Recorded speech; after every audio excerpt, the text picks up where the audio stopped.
नमस्कार, Jijau times news मध्ये आपले स्वागत। मुख्यमंत्री माझी लाडकी बहीण योजनेबद्दल महत्त्वाची माहिती। बालविकास प्रकल्प अधिकारी रेश्मा पठाण, बार्शी ग्रामीण यांनी प्रसार माध्यमाशी बोलताना मॅडम, माझी लाडकी बहीण योजना खरं तर कालपासून महाराष्ट्रात लागू झाली, तर एकंदरीत याची प्रक्रिया कशी असणार आहे?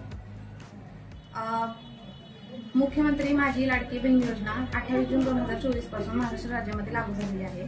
त्याच्यामध्ये ज्या महिलांचे वय 21 वयापेक्षा जास्त आहे आणि 60 वयापेक्षा कमी आहे त्या सर्व महिलांना ह्याचा लाभ मिळणार आहे। मॅडम, या योजनेची नेमकी अर्ज प्रणाली कोणाकडे आणि कशी करायची आहे? ही अर्ज प्रणाली दोन प्रकारे आपल्याला उपलब्ध आहे, ऑफलाईन आणि ऑनलाईन। तर ऑनलाईन ही नारी शक्ती दूत ऍप आपल्याला सर्व सेविकांना आपण उपलब्ध करून देणार आहोत आणि सर्व लाभार्थ्यांना सुद्धा हे उपलब्ध करून देणार आहोत।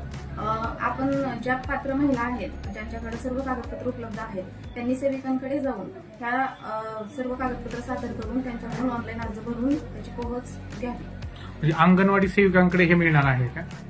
अंगणवाडी सेविका, सामान्य नागरिक, पर्यवेक्षिका, तालुका संरक्षण अधिकारी आणि आपलं महिला बालविकास प्रकल्प कार्यालय येथे याची सुविधा उपलब्ध आहे। यासाठी आवश्यक कागदपत्रे काय असणार आहेत? तहसीलदार साहेबांचा रहिवासी दाखला, उत्पन्नाचा दाखला ज्याची मर्यादा 2.5 लाखांपर्यंत असेल, 2 फोटो, पहिल्या बँक पासबुकची पहिल्या पेजची झेरॉक्स, रेशन कार्ड। एखाद्या व्यक्तीने हा ऑनलाईन जरी फॉर्म भरला असेल तर त्याची हार्ड कॉपी कुठे सबमिट करायची? ऑनलाईन जरी भरला असेल तरी अंगणवाडी सेविकेकडे ह्याची हार्ड कॉपी सबमिट करायची। यासाठी शासनाकडून कुठलं शुल्क आकारलं जाणार आहे? बिलकुल नाही, यासाठी शासनाकडून 1 रुपयाही आपल्याकडून घेण्यात येणार नाही। तरी सर्व बार्शीतील महिलांनी, पात्र महिलांनी सदरील योजनेचा लाभ घ्यावा यासाठी मी बालविकास प्रकल्प अधिकारी रेश्मा पठाण आपल्या सर्वांना आवाहन करत आहे।